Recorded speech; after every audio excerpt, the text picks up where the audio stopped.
Me, Paul. I'm really, really pleased that you agreed to come and share all of your wisdom on the podcast. So, I know a few people do know of you, and I have been talking you up in my community, and saying how interesting you are. But did you want to kind of have a chat about who you are and what you do, and blow these watchers away as to how much you've done? Thanks for inviting me, Sally. I very much appreciate it and honored to be included. Yeah, well, going back to the beginning, really, when I was a teenager, I would spend time with my father on his farm. And back then, obviously there was no social media or anything. In fact, I was thinking about it today. I don't think television even started till 10 or 11 o'clock or something. And then there was only two channels. So actually, we spent a lot of time outside. And because there was no other children in the area, I spent time with dogs. That's all we did. We had Labradors, Border Collies, and Pointers. So, and they're all working dogs. So I would, go over the fields and just spend time with the dogs. And that's where I kind of built my love for dogs. And I flunked out of school at 15. And I was doing jobs in factories and things and just hated my life. And Mm. decided I wanted to work with dogs, but at the time, the only places you could work with dogs is in the police or the military. And I actually applied to the police, but I'm 5'8", and I want to say the height requirement was 5'10" or 6 foot for Met Police at the time. So I Mm. wasn't allowed to join. So I joined the army, and it was straight into the Royal Army Veterinary Corps to be a dog trainer. That's all I'd ever wanted to do. And fortunately, I got in. I was the only person actually that was direct entry that year that I went in. The rest were all term transferees, so they came from other regiments to join the veterinary corps. I think there was like four other people that joined that year. And then I did 22 years, just over 22 years Mm. service with the Royal Army Veterinary Corps, just dog training. At the completion or the last 2 years of my service, I was training American forces in a special project. And when I retired, the Department of Defense in the United States asked me to come over and set up the program or a program for them for 1 year. So I did, and that was 21 years ago. It just kept getting extended, and then it morphed into different things, and eventually started my own business in 2017. Brilliant. And so, what were the first jobs that you did when you come out of the military? What exactly did you teach dogs to do then? The first year was spent in Missouri, and that was training a pilot program in off-leash detection of IEDs. And that was actually adopted by the Department of Defense and moved down to Texas, San Antonio, Texas, which is where I'm based now. So at the completion of the pilot course, I actually moved back to the United Kingdom. And a couple of weeks later, or a few weeks later, they called me up and said, look, we're trying to integrate this new program into our school. Would you come and advise us for 6 weeks? So I said, okay. So I went back, and then, it ended up 6 weeks, 12 weeks, 36 weeks, bring some more Brits over, which I did, and ended up 6 years at that school. At which point I was offered an opportunity to go to North Carolina, which is on the East Coast, Central East Coast, and establish a tracking dog course for the military. I fancied a different challenge, so went and did that for a year. And then that company that I was supporting up there asked me to join them as a project manager running the handler courses for United States Marine Corps off-leash detection. Then I was promoted to program manager of research and development in detection, non-invasive, so it's all detection work for the Office of Naval Research. Did that for a couple of years, took a year off and hiked the Appalachian Trail with my son. I remember that. And then when I completed that, they asked me to go back. I was promoted to director of the academy, which I really didn't enjoy. It was dealing with people. It was sat in an office. I had no direct dog work at all. Um, really not enjoying the work. And I happened to be at a conference and met a British guy, Ed Owens, Dr. Ed Owens, and we got talking about looking for oil, buried oil. And I explained to him how similar it was to the landmine detection program, which I was responsible for. Literally on a napkin on a cocktail table, we drew up a plan. He managed to get some funding. We did a research trial, and that went really well. And it resulted in a deployment to Canada on an actual spill. And I said to the owner of the company at the time, look, although I'm director, I won this work, I got this project, I want to head it up. So I went up there, took three with my own dog, well, with a company dog, but with a trained oil detection dog and three other people with a dog each. And we went for 4 months.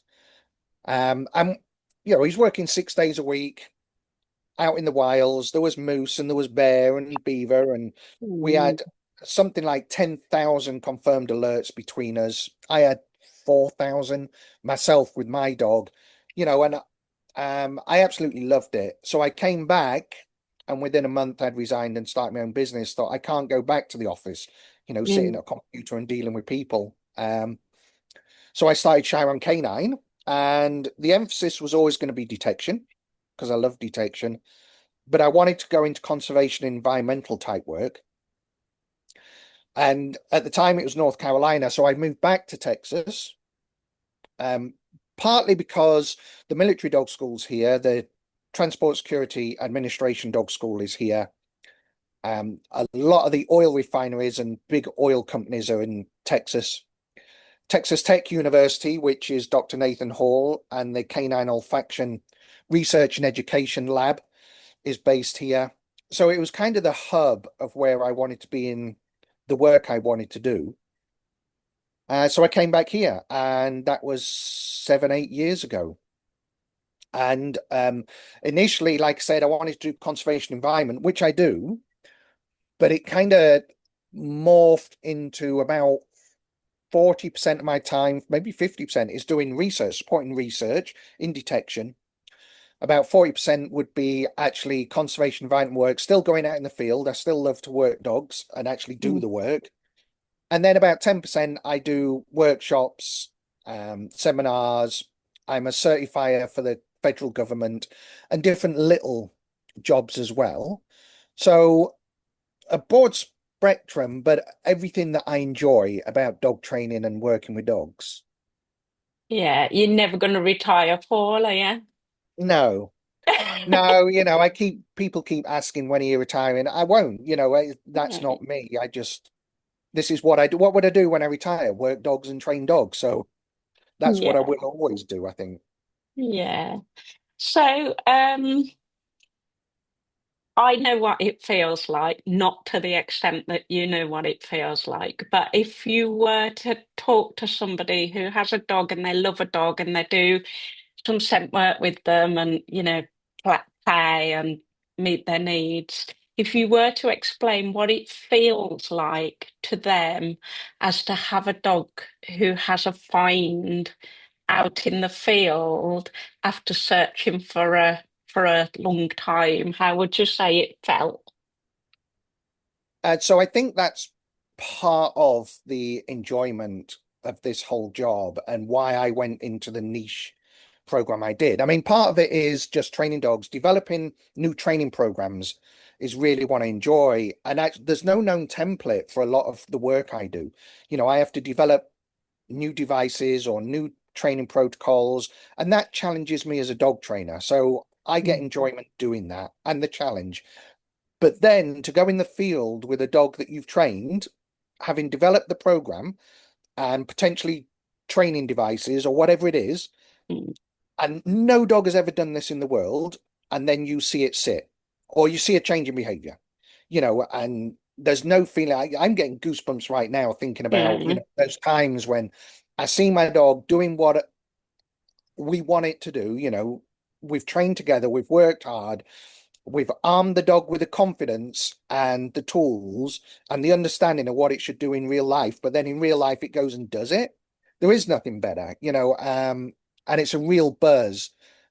And I think I'm a stoic person, I'm an introvert and I keep myself to myself. But when those moments happen, you'll hear me laugh and jump and be so happy that everything's just come together and, happy for my dog to do everything right. And earlier this year, we actually went up to Canada with Poppy, my spaniel, and it was minus 30, minus 30 Celsius. I mean, the photographs, you'll see there's icicles hanging off my face and stuff. And Poppy's got her goggles on and her snowsuits and jackets and booties and everything. Um, and we went up there, and she was the first dog ever in the world to find submerged oil under ice. Um, and I've got video of the scientist behind me. Someone's behind us videoing, and I don't know where these targets are. And someone's filming from behind. So they're filming, there's a scientist, then there's me, and then there's Poppy. And I see Poppy do a change in behavior, and I start to put my hand up, say, we're getting something. And then she goes to a source and sits, and I put my hand up, say it's here. And the scientist behind, he's jumping in the air, just, this is amazing, because they didn't think a dog could do it, but also it's the first time it's ever been proven. So those sort of times for me are really satisfying. But I'd love to go out. I just enjoy being in the environment with my dogs, no matter what. And if it gives me an opportunity to, like in Canada, to experience bears and moose, and all that, and have finds and just be out with the dog all day, every day, doing what we do and enjoying ourselves, then that is satisfaction on its own. But those times, then, yeah, you get a find. There's nothing. For me, there's nothing in the world like it. Nothing better, particularly if you're the first, or you've developed the program that's Mm, enabled a dog to be able to do that. And to train that dog for Texas, for Canada under ice, we actually trained in Texas, which obviously, how do you train a dog to find oil under ice in Canada when you live in hot Texas? mm, So we developed protocols to do that and arm the dog with all the tools it needed to be successful, which she was on day one, straight away. Well, we did in the acclimatization phase, but on the day one of the work, straight away, she just located the mm. target like she'd been trained on it every day under ice. And she was like a puppy. It was nice and cold up there, and she was running around in the snow, and she had a great old time. Yeah, it reminded me of what it's like to work for dogs, and it is, you never forget it. Even though I've not done that for so long, you never forget it. Okay, so I just wanted to go back to the military because, as I say, I know you're very much a dog advocate, and how you when we were there, it was quite a hard environment for dogs. And yet you were bringing in the softness even way back then, weren't you, with the training methods and the clicker training and that. And yeah, I just wanted to acknowledge that. And I wonder what brought you to that. I remember you sent me on a John Rogerson Yeah. seminar. And then, even then, um, you were advocating for dogs to have a good, gentle training methods, weren't you? Well, I think, when I joined, which is in the early 80s, it was compulsion based, but it wasn't, there was no tools. I don't No. want to give the impression to people it was cruel, but it was hard work because we didn't use toys, we didn't use food. In fact, Mm, my training sergeant on my B3, which is the basic dog trainers course, 3-month course, he said if you have to use food to train a dog, then you're a terrible dog trainer. And, I took that to heart because I wanted to be a really good dog trainer. And I never used food for 15 years.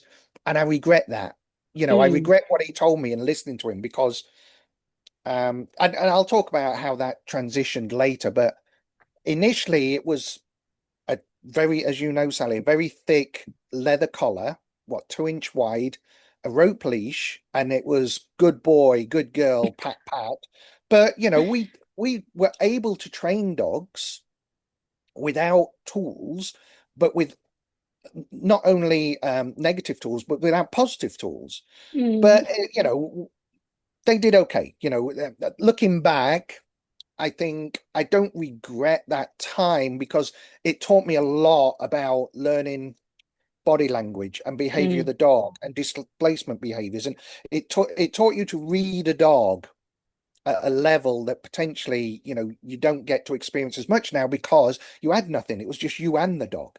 mm, Um, and then I actually went to a behavior conference, dog behavior conference on my own dime. It was in Coventry at the Motor Museum. I remember this so clearly, even today. And Dr. Dunbar gave a presentation, and he was talking about how he reconditioned wolves not to attack sheep. And he explained how they put sheep carcass in with this pack of wolves, but they put a chemical in it which made the wolves vomit if they ate it. Um, and then he showed video of the wolves actually living with sheep because they learnt from the environment that actually eating sheep was not a good thing to do. mm, And it was like a light bulb at that point. Well, why am I spending all my time coercing dogs to do things? Why don't I change their mind and make them decide not to do something or decide to do something? And that's really the trigger that started me investigating um, other techniques and other ways of training dogs. And it was Alec Cole, who was a warrant officer in the veterinary corps. He actually introduced me to the clicker. He showed me a video once from America. And at the time, I thought, this is a circus trick. It's just click, click, and give the yeah. dog the treats. And a couple of years later, on the special project, I needed dogs to follow what basically was a touch stick, use the clicker, realized how well it worked. And then that's when we introduced clickers. I was Prior to that, I was the first person actually to go on the ACPO, Assistant Chief of Police Officers Instructors course, where they use tennis balls to train dogs. Mm, I brought that back, um, and we started then to use toys and the passive response, clickers, food, um, and it all kind of morphed around the same time through coincidences, but it was needed. And of course, there was some challenges in it being accepted, but there was a lot more people that were actually open. Um, and now, I'm confident. I've gone back to school several times, and now it's standard practice. Um, using positive reinforcement, using rewards or treats or whatever, now mm, seems to be standard practice and actually move through. But as soon as we started training dogs using these techniques, the standard improved. And I don't think I couldn't do what I do now without that change happening. It was mm, needed. And I don't know why it all came together at around the same time. Things just happened. And I was fortunate that Matt Sheriff, he was the officer in charge, the major, he was very open and basically took me in mm, the office and said, look, you train these dogs however you want. Just do a good job. That was basically said. So I was given the free run to actually do the clicker training and use treats and things like that, from the very highest level. And actually, we demonstrated some really good standards with those dogs. mm, So yeah, it was a coincidence of things which meant I realized there was much better ways of doing things and then bring them into the training at the school. And I'm glad to see that it just continued to go.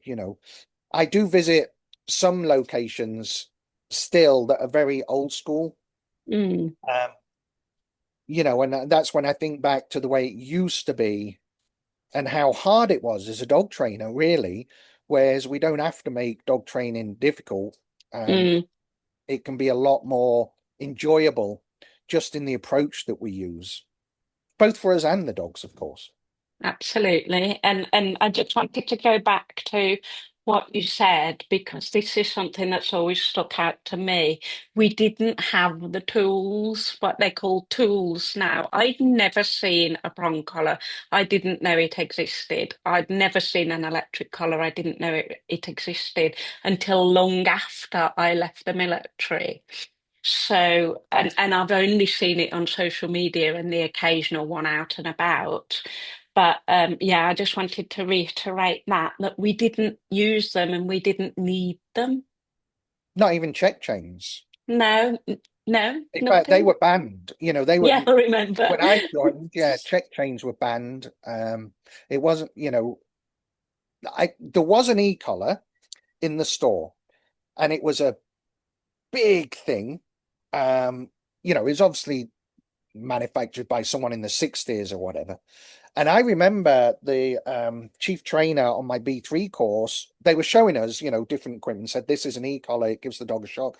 He said, you're welcome to use it, but I'm going to put it on you first at full power. And if you're okay with that, you can put it on a dog. And that thing never came out the store anyway, but I doubt it ever worked. I mean, it Mm. was from the 60s, like valves and stuff. It was really bad. Um, yeah, zero tools. It was the leather collar and the rope leash, and that's all you had. And you had to Mm. learn how to even use the leash correctly because they would burn your hands. And um, Yeah, this is very true. yeah. Yeah. So, yeah, I know you said you do research. You do quite a bit of research. Is there anything you'd like to tell us about any of the research that you've done? Oh, we've done so much now. I mean, the main thing is dogs even surprise me now. And I've been doing this, lot of years and had a lot of field finds and real life work. And still, when we do the research, I can't believe how good some of the dogs, or the dogs are, in the research and the standards that we're achieving in the research. And I really don't think we've even got to 10% of the dog's capabilities. I think we're way behind understanding what dogs can do for us. And constantly, you'll see in the news or on social media different projects where dogs have achieved standards that we think that's impossible. But Mm. actually, it's our imagination that's impossible. So I've done so many. We did one on Bellingers, which are the eggs of an invasive water mussel. And these are microscopic. You have to use an electronic microscope to see them as a human, obviously. And we did a detection trial with them, and the dogs were finding 5 Bellingers in 10 milliliters of water. Um, and you would think that's impossible, but they're that sensitive. We just don't understand, how good they are. But also, it's not just the detection capability, but it's what we can ask dogs to do, which again, I don't think we've even tapped into part of it. There was the border collie that's able to, is it something like it's over 1,000 toys by Mm. individual name or something? And we see the dancing dogs on these shows, and we see dogs doing amazing things through effective training. Um, but that capability also comes into the detection field, and we can ask more and more. Like um, last year, we actually did a search for oil sequestered on the bottom of a lake with Poppy on the front of a boat, and she could find the oil. And then under the ice, and buried odor on the beaches in Texas a week later. All these things we asked the dogs to do, I think they're capable of a lot more. Mm. And really, some of it's just our imagination, not able to fully see what dogs are capable of. Yeah, that's interesting. And we can't, it's not that the dogs can't do it, it's that we haven't got a wide enough mind to be able to test that. It's outside of our capacity. Yeah. Yeah. And I think social media is, I have a love hate with social media. I think like a lot of people, there's some very bad about it. But what I do see is some amazing trainers that get their dogs to do things um, that are really amazing. You see some of these dogs do tricks or dancing and stuff. Wow, how did they train that? That's just amazing. And again, it's using that imagination and then using the behavioral principles to allow us to shape these behaviors in the dogs. And they can do these crazy things that we think, no, that's impossible when you describe it, but then you can actually see dogs being taught to do these things. Yeah, and things like you say, the canine freestyle where they're dancing together. And it's like that takes some dedication to Yeah, teach that, doesn't it? But the dog loves it. They have to love it, otherwise they wouldn't do no, it. no. I mean, But yeah, again, a lot of these dogs, and whether we agree with the humans interfering and breeding, obviously we've bred some issues by we, I say humans, into dogs. Um, but also we've bred in this desire to work, and then not to let them work is actually not good for mental health, etc., of the dog. Um, and some of these dogs need to, and we say work, I think that's an incorrect term. They need to do things with their partners. They need to interact. They need to, I've got two spaniels. If we're not doing something every day, they're stir crazy at night because what have they done? And they get um anxious and they want to do things. So we go out and we train and they get a chance to play ball and learn and they want to learn, and yeah. do new things. So that is important because the dogs need that. They need that burn off and enrichment. And that can be Mm. all dogs. I do these workshops and I'll see chihuahuas and terriers and pugs, and they're doing this detection work, scent work, and their tails are going and you can see them smiling. They're just happy, happy dogs. I posted on Instagram recently. It was while I was in Poland. There was a mixed breed dog there, little black dog, and he was kind of shy, and came in, and then after a few sessions, you could see his tail going, he's jumping and he's smiling, and he's just so proud of himself, and that's something we have the power to give that dog.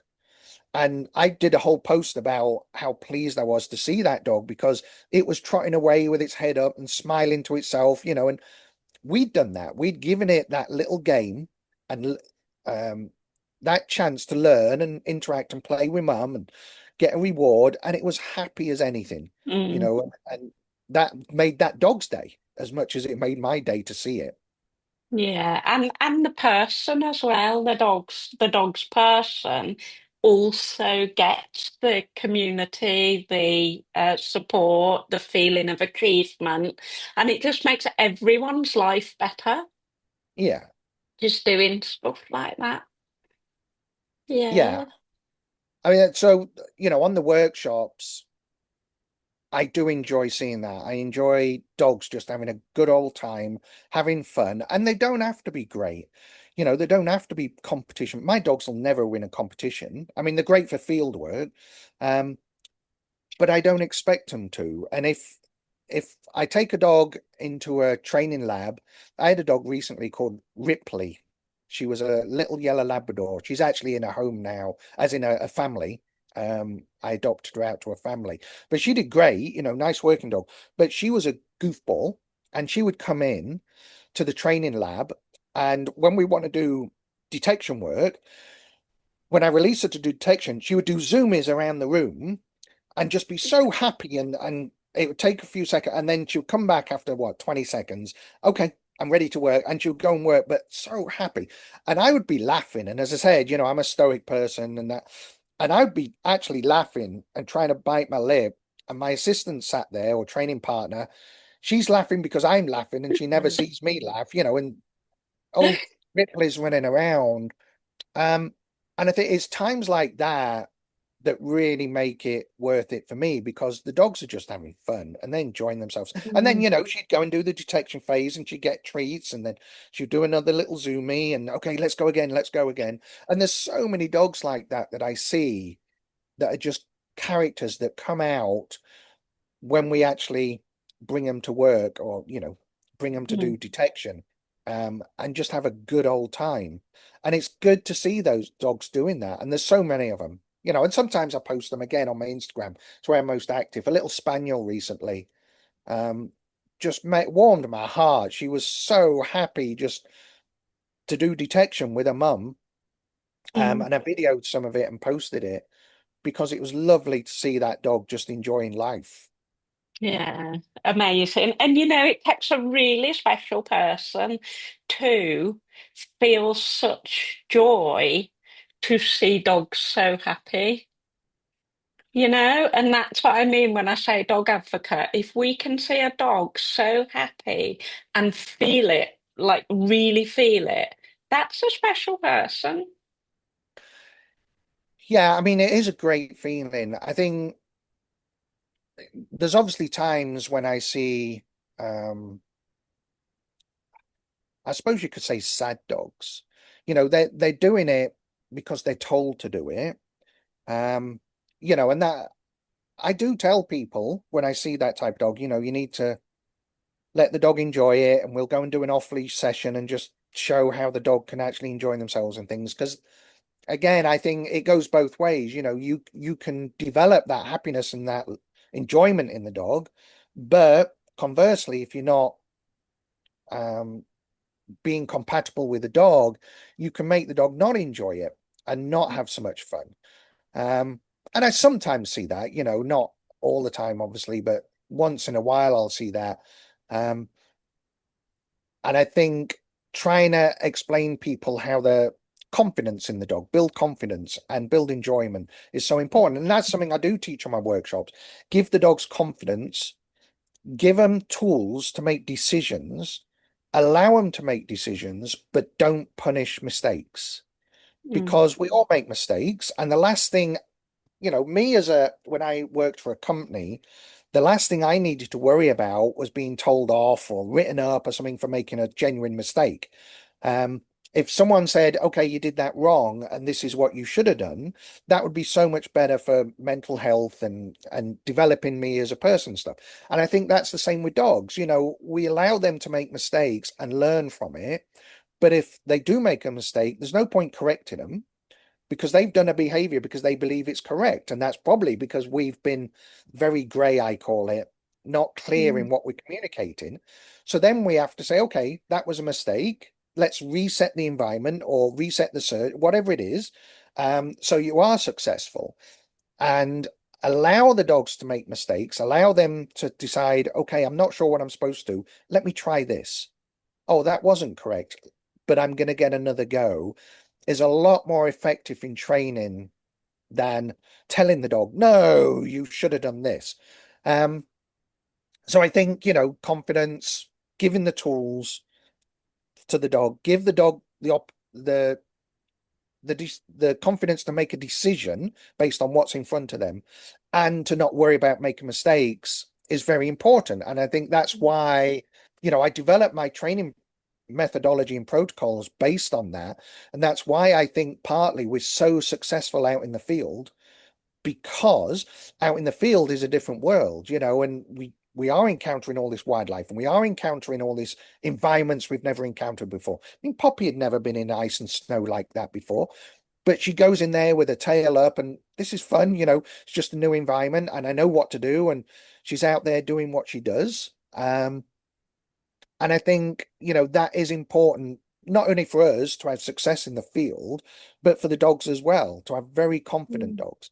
Um, so that's a big message I'm pushing now in my workshops. Give your dogs confidence. And mm. you can do that with training protocols, with training tools. And I say tools, I mean protocols.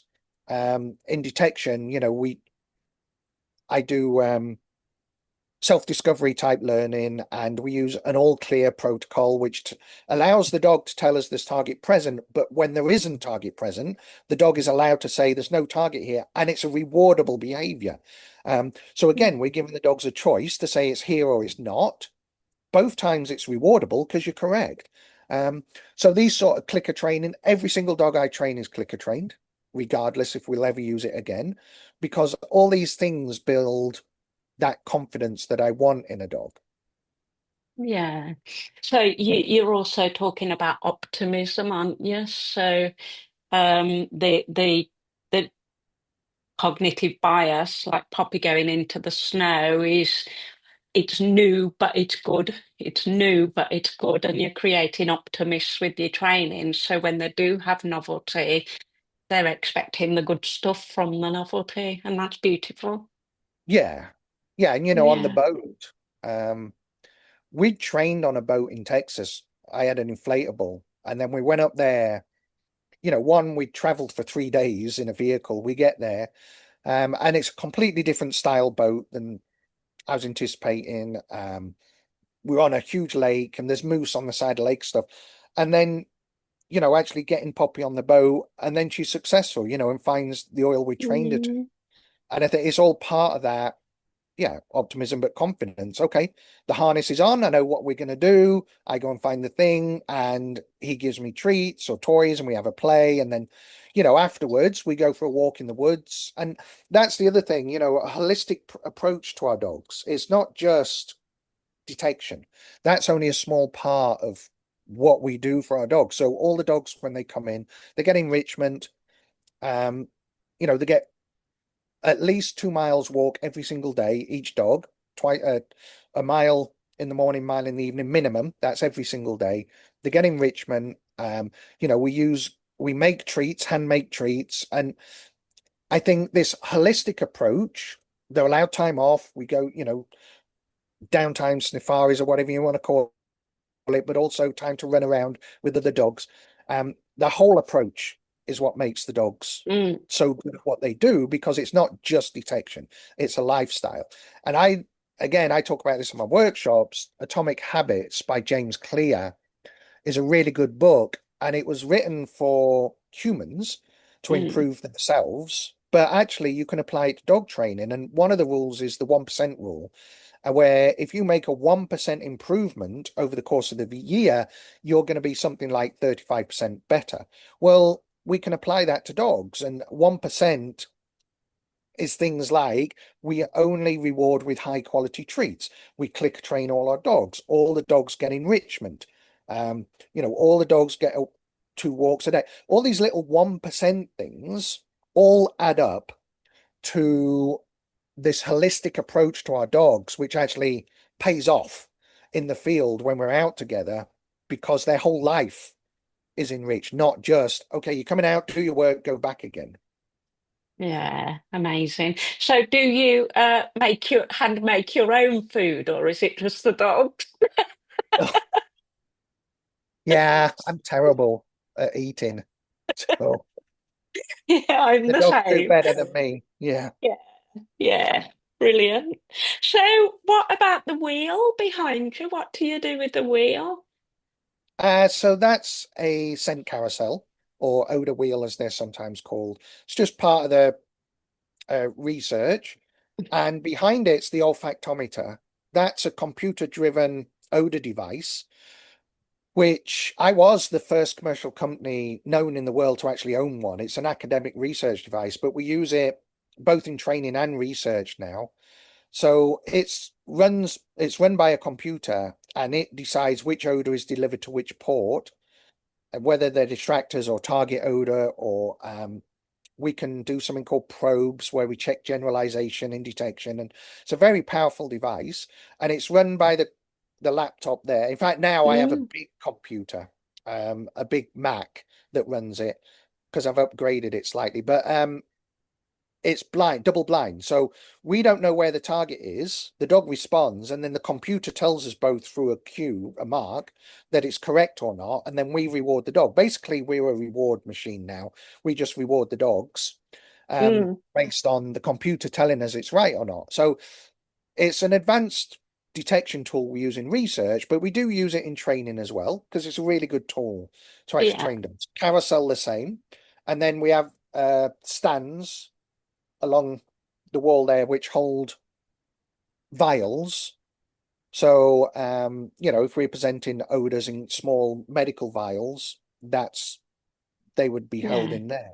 So, yeah, there is detection tools there. Of course, based on my workbook, you don't need it. You can do it with a jam jar, mason Mm, jar, and spend no more than $50 on equipment. But because we do a lot of research and professional training, then we have the equipment to match that.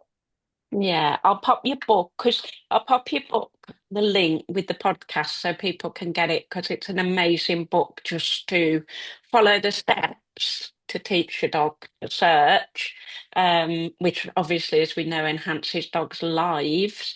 But you're writing another one as Yeah. well. So yeah, first of all, people need to know the first book was written because of you, Sally, uh, and putting me on that write your dog book in 30 days course, which I did. In 30 days, I had the workbook written.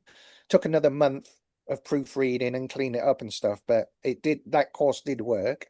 Um, yeah, so now I'm doing one on buried targets. So it'll be very similar to the workbook, in that there will be protocols in there and training progression plans, training plans to actually train your dog how to find actual buried targets. That's naturalized targets in the environment, not just dig a hole and put something in it and cover it in sand.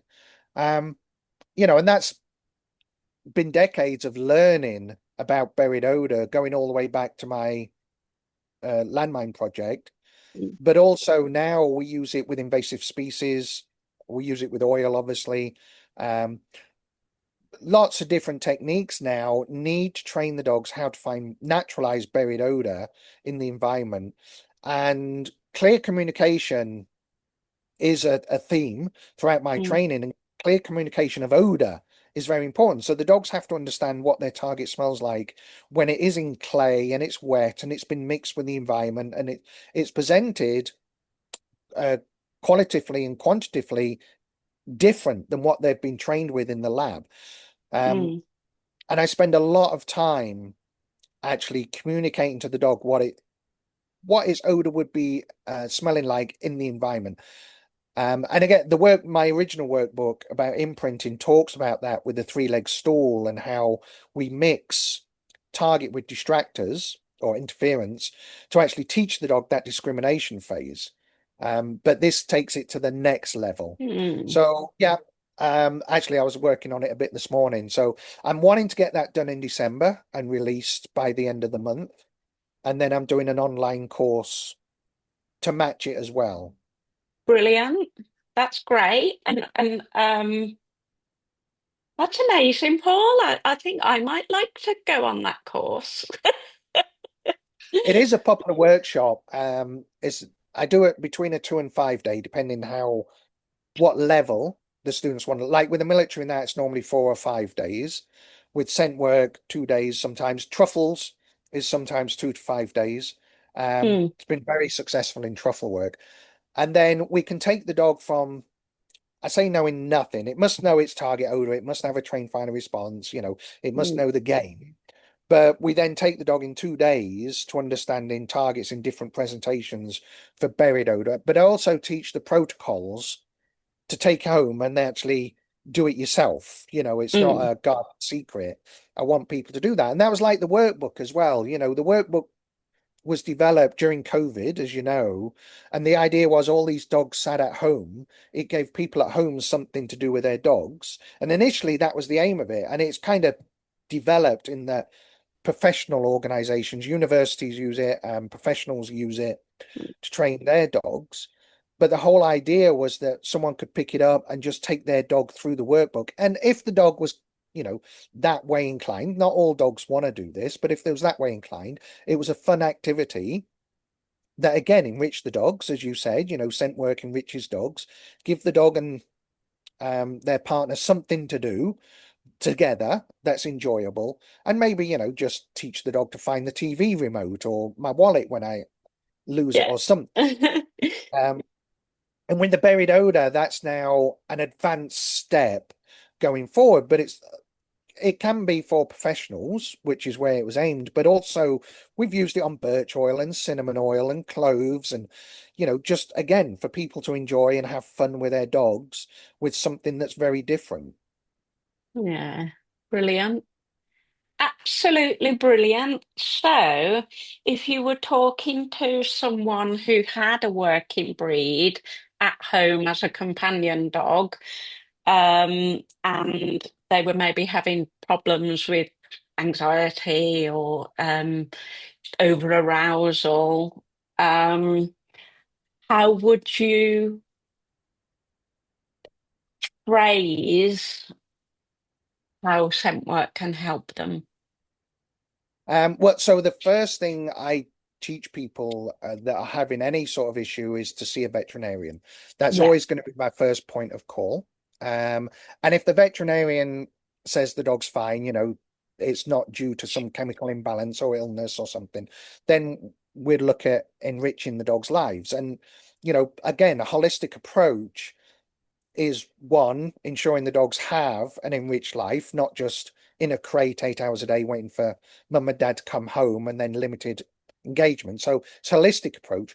But also on the scent work, I mean, there's plenty of research which demonstrates the benefits of actually doing scent work.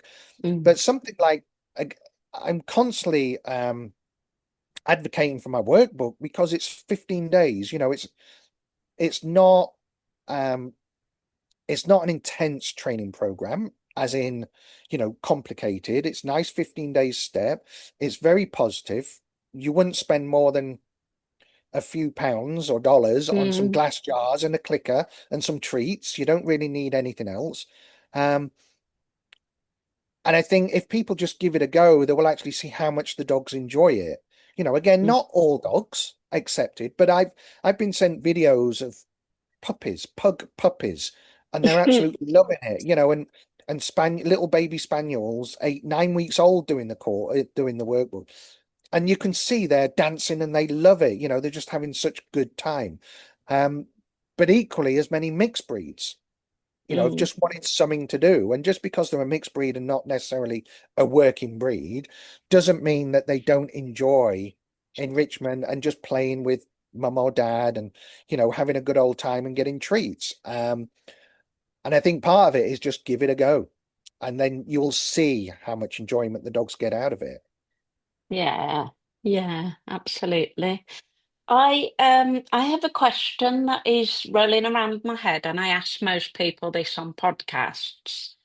And it is the question of when we have our own dogs and we give them a lot of emotional freedom and we allow them to, my dogs are a bit wild, but they do the wild stuff. And then when we see dogs that are out and about that are companion dogs, and they always look a little bit fed up, but their behavior traditionally is good. And what I wonder about those dogs is how how much is them having given up because they're not getting listened to or they're not getting stimulated. So they just kind of plod through life.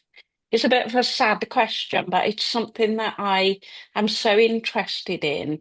And obviously you being you, I'd love to know what you think about that. Yeah, I mean, like I said, my dogs will never win a competition, a obedience competition or anything. They're definitely not wild, but they enjoy their life. They run around together. They come back when they're told, and I have an emergency recall as well as a recall. But there's certainly not. People say, you can judge a dog trainer by their dogs. Well, there's also the saying that a mechanic, doesn't go home and fix his car, whatever that saying is. My dogs are my dogs. They're my dogs first that have a role to work. But their tail's always up, they're always happy, and I hope, and they're always running around and having a good old time. Um, and I think that's important. And it goes again, I keep saying that holistic approach. It goes back to that whole enjoyment of life, not Mm, just when we go out and do our work thing, which obviously is a game for the dogs. But it's it's the whole thing that should be enjoyable. mm, So the dogs stay in my house with me. They sleep on the bed. They do dog things. And I think that's important that they have this whole enjoyable approach to life.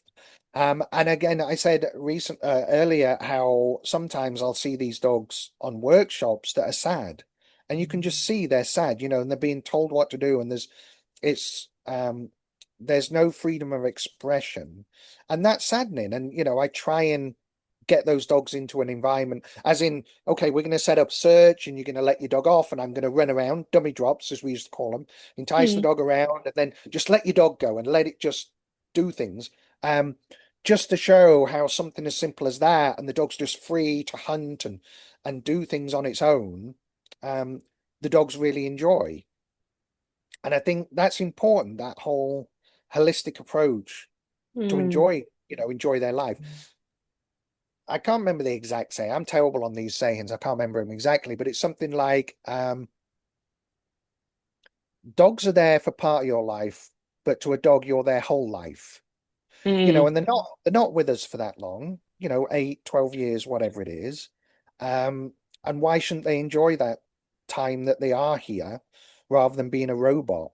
Um, so I try and do that, as much as possible. I want my dogs, when it comes to that time, to look back and think, well, they had a good life. They enjoyed themselves, and I gave them what I could to make them enjoy the time that Yeah, they had with us.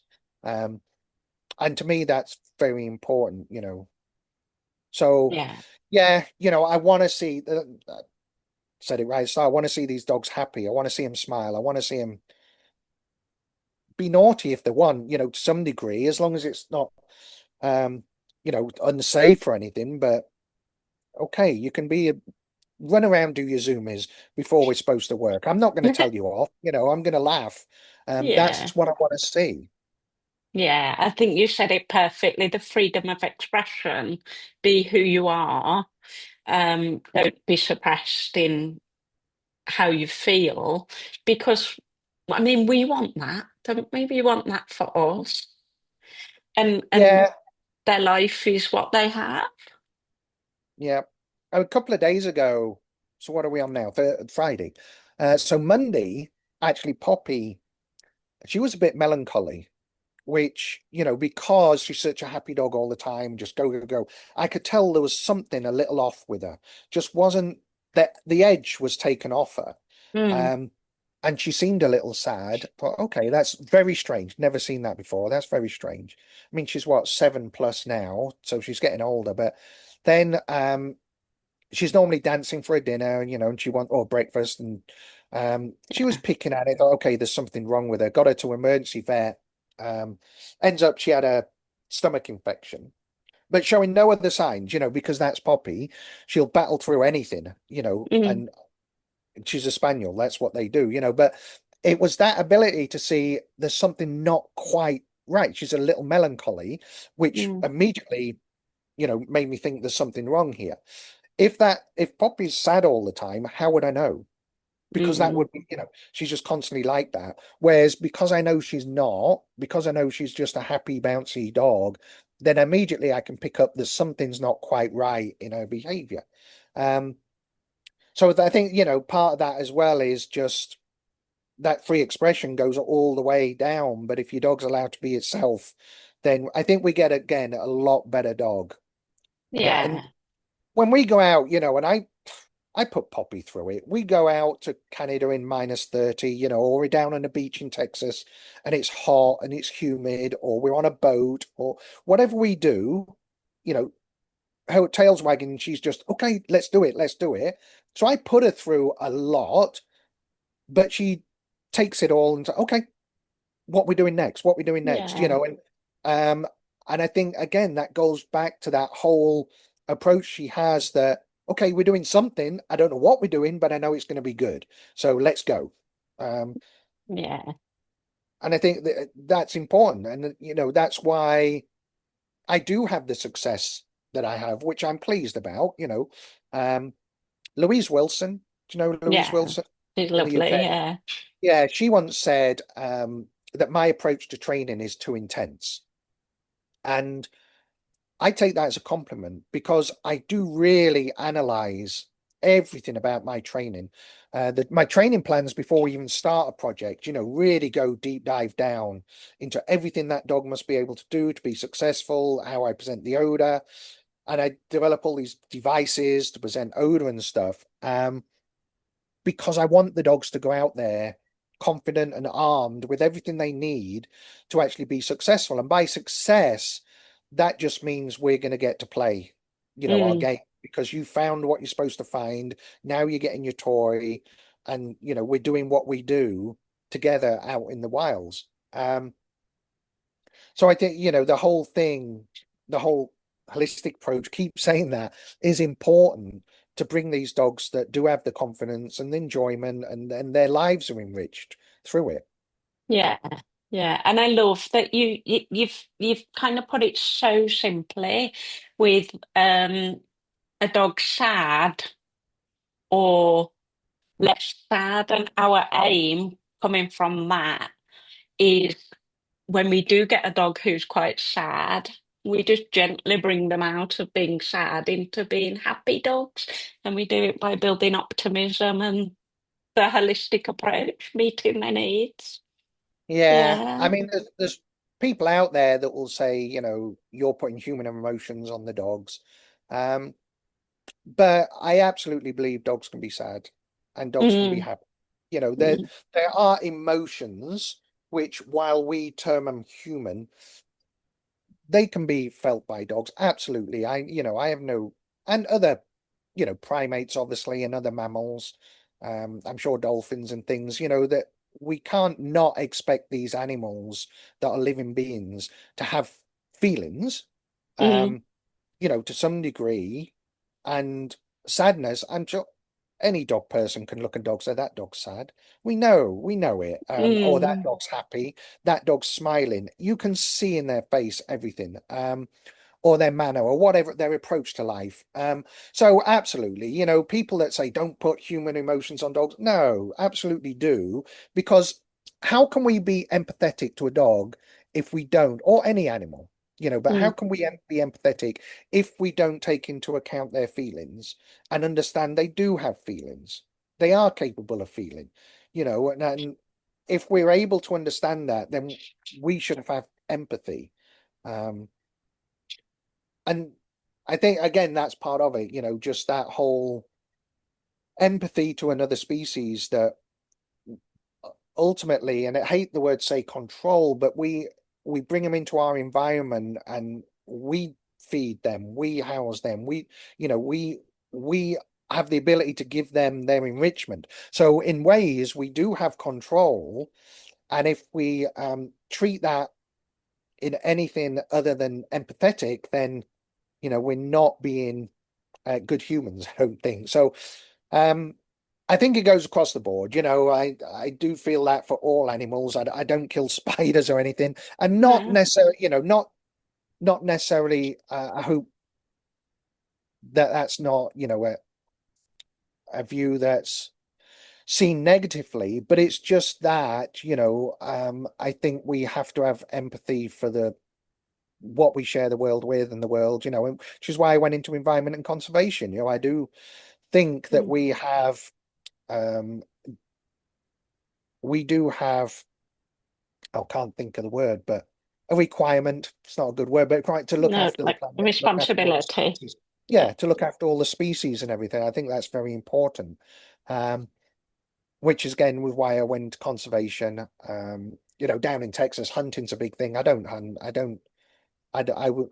I used to. I was raised. My family are gamekeepers, and I was raised hunting. And about, I don't know, 2021 or something, said, no, I don't want to do this. I don't enjoy it. Um, I don't like killing things needlessly. And like I said, I don't even kill spiders. Um, so yeah, I think, that empathy has to come into it. And if we can be empathetic and think dogs can feel sad or they can feel happy, then that allows us to actually do things which influence those feelings. Yeah, absolutely. You're a very gentle, gentle soul, Paul. I'm glad you don't kill spiders. I No, am. I don't. Yeah, we have Yeah. tarantulas and stuff. I mean, there are some nasty, I say nasty, but they're venomous spiders. We have snakes here as well. And we don't kill the snakes, even the rattlers. And um, unless, so the copperheads, they're very aggressive. We did kill one, but it was going for the dog, and they will chase and try and attack the dog and Mm, stuff. And the dog was on a leash. and it was coming at us, and there's nothing you can do, if you're in a field and this snake's coming at you. So for safety reasons, yeah, sometimes, we have to make that decision for the safety of the dog or us. But we have black widows here, which are pretty common. But if we can relocate them, we will, you know, without a problem. Tarantulas we have here, which are fine. They get a bad rap. I mean, they might bite, but they're not going to kill you or anything. Yeah. Uh, the brown recluse and the black widows and stuff are a lot more venomous. Yeah. Wow. So you're like, oh, get a cup and get a cup and an envelope. Yeah, it's exactly what I do, and it goes out, Yeah, into the woods somewhere. brilliant. I want to say thank you. It's been wonderful spending time with you. I'm absolutely certain that my people will love watching this. I'm certain that people in the community will. What do you do in your workshops and do you do them online? At the minute, it's in person, so mainly it's all detection. So we'll do the all clear, buried odor, general detection, advanced detection. So it's all detection workshops, whether that's civilian or military. I've just started to develop the online phase of it, but again, it's all detection. There are a couple of free workshops at the minute from my website, like reward selection, uh, the reward selection Mm, assessment. So we let the dogs actually choose its favorite rewards. Don't tell it what its favorite is, love but that. let them tell us. Yeah, so that's free. So some of it is free, and then some obviously is gonna like the buried odor, and I've actually filmed all the workbook now. So at some point I'll get to put that online. Um, so it's developing, and over the next year, I hope to develop that a lot more. Mm, brilliant. So I'm going to put your website up, and so everybody can get hold of you if they want to, and I'll put your book link up so people can get your book. Is it on Amazon, your book? Yeah, Yeah, yeah, predominantly Amazon. Dogwise now have it. Um, yeah, is it Lightning Source? But mostly Amazon is the easiest yeah, way to get yeah. it. I'll Yeah, pop your and link on. yeah, and it's so I noticed yesterday on Amazon, my book's there that I'm selling for like 14.99 or something. And there's other people selling my book exactly the same for 30. So don't buy it if it's anything more than 14.99. Because I don't know how, but people then add money and sell my exact book for double what I Mm, sell it for. But yeah, just make yeah. sure you don't go for the ridiculously priced version. You're a kind, you're kind. Okay, well, I'll say thank you very much. I'm gonna switch off the recording, but I wanted you to hang on if you don't mind, just for a couple of minutes, because I wanted to show you something. All right. But thank you so much, Paul, and it's been absolutely lovely having you. Um, I've really enjoyed catching up. Thanks, Sally. I So, appreciate you inviting mm. me. I'll turn the recording off. There we go.